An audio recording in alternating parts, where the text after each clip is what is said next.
मस्त आदाब, सलाम, सत श्री अकाल। जैसा कि आप सब पूछते रहते हैं कैसे how to find your first job, तो मैंने सोचा आज सबको बता ही दूँ। दोस्तों, जैसे कि तकरीबन 10,000 लोग मुझे फॉलो करते हैं। 10,000 में से मिनिमम 1,000 लोग ऐसे हैं जो सिर्फ मुझे जॉब के लिए फॉलो करते हैं, और उसमें से कम 500 लोगों ने मुझसे अब तक पूछा होगा कि सर पहली जॉब कैसे मिलेगी या कैसे मिल सकती है।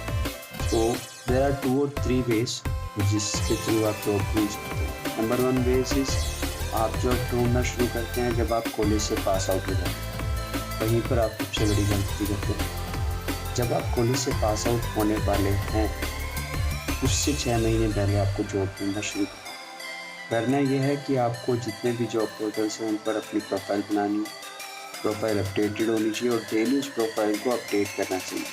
अपडेट करने का मतलब उसको एडिट करो, सेव करो। चाहे उसमें आप नई चीज़ें एडिट नहीं कर पाओगे, आई नो, लेकिन उसको एडिट करो, सेव करो, क्योंकि जितना ज़्यादा लेटेस्ट अपडेटेड प्रोफाइल होती है उतना जल्दी ही जॉब पोर्टल्स के जो रिक्रूटर होते हैं वो आपको सर्च करते हैं, वो आपको फॉलो करते हैं। नंबर 2 के लिंक्डइन पर आओ दोस्तों, क्योंकि ये बहुत तरीके से आपकी हेल्प करेगा। रिक्रूटर्स को फॉलो करो, जो आपकी प्रोफाइल के लोग हैं उनको फॉलो करो। यहाँ पे बहुत ज़्यादा वैल्यूबल कंटेंट होता है, लोग चीज़ें शेयर करते हैं, उनको फॉलो करो। आई होप कि it will be good for you. Number 3 communication बहुत ज़्यादा मस्ट है।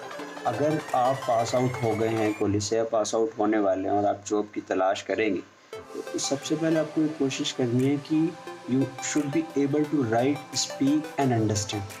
क्योंकि ज़्यादातर फ्रेशर्स के लिए जब भी आप जाएंगे किसी भी जॉब के लिए, वॉक-इन्स में जाएंगे, किसी भी जॉब के लिए जाएंगे, तो आपका स्किल्स के साथ साथ में मेन चीज़ ये देखते हैं कि आपका कम्युनिकेशन कैसा है। रिटर्न, या तो आपके रिटर्न टेस्ट होते हैं, या आप अगर like face to face interview भी दे रहे हैं तो उस दौरान भी वो आपको जज करेंगे कि आपका कम्युनिकेशन स्किल्स कैसा है। तीसरे नंबर पर दोस्तों रेफरेंसेस, जो आपके कॉलेज से पास आउट हैं या जो आपके फ्रेंड्स हैं, फैमिली फ्रेंड्स हैं, रेफरेंसेस बहुत ज़्यादा ज़रूरी होता है कंपनीज में, और कंपनियाँ भी रेफरेंसेस पसंद करती हैं। रेफरेंसेस मतलब जो आपके कॉलेज से पास आउट हुआ है, या लिंक्डइन के थ्रू भी आप रेफरेंस मांग सकते हैं अगर किसी भी नौकरी के लिए जा रहे हैं। मेन सबसे ज़्यादा ज़रूरी चीज़ यही है, क्योंकि मेरी फर्स्ट जॉब भी रेफरेंस के थ्रू ही लगी थी। उसके बाद नंबर 4 पे आता है दोस्तों कि आप कैसे स्टैंड आउट करोगे जो बहुत सारे सीवीज हैं उनसे अलग।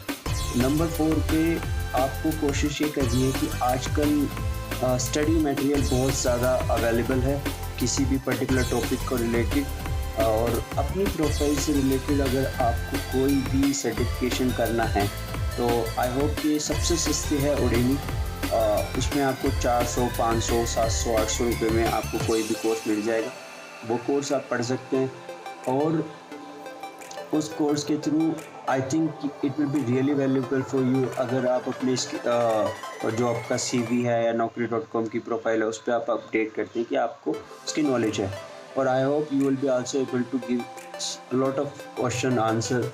मतलब जब आप इंटरव्यू के लिए जाओगे तो you will be able to give lot of answers for the interview. Number 5 पे है कि ओवरऑल आपने आपको जज करना है जितनी भी चीज़ें आपने करी, नंबर 1, नंबर 2, नंबर 3, नंबर 4 और नंबर 5, इन सब का तरीके से इस्तेमाल कैसे करना है। जैसे आप पास आउट होने वाले हैं तो आप देखिए कि किस तरीके के सवाल आपकी प्रोफाइल से रिलेटेड पूछे जाते हैं। नंबर 2, कौन कौन सी इंडस्ट्रीज़ हैं, कौन सी टॉप कंपनीज़ हैं और कौन सी स्टार्टअप्स हैं जिसमें आप अप्लाई कर सकते हैं। ठीक है, ओवरऑल यही मेन चीज़ है जॉब को ढूंढने के लिए, और उससे भी ज़्यादा ज़रूरी है डेडिकेशन। आपका इंटेंशन बहुत ज़्यादा मीनिंगफुल होता है जब आप इंटरव्यू के लिए जाते हो, तो हमेशा टाइम से पहुंचो। इंटरव्यू में आधा घंटा, हाँ मानता हूँ कि थोड़ा वेट कराते हैं वो लोग, ज़्यादा भी कराते हैं कभी कभी, बट इट्स ओके, वो आदत डालनी पड़ेगी आपको अगर आपको जॉब करनी है। Thank you for watching.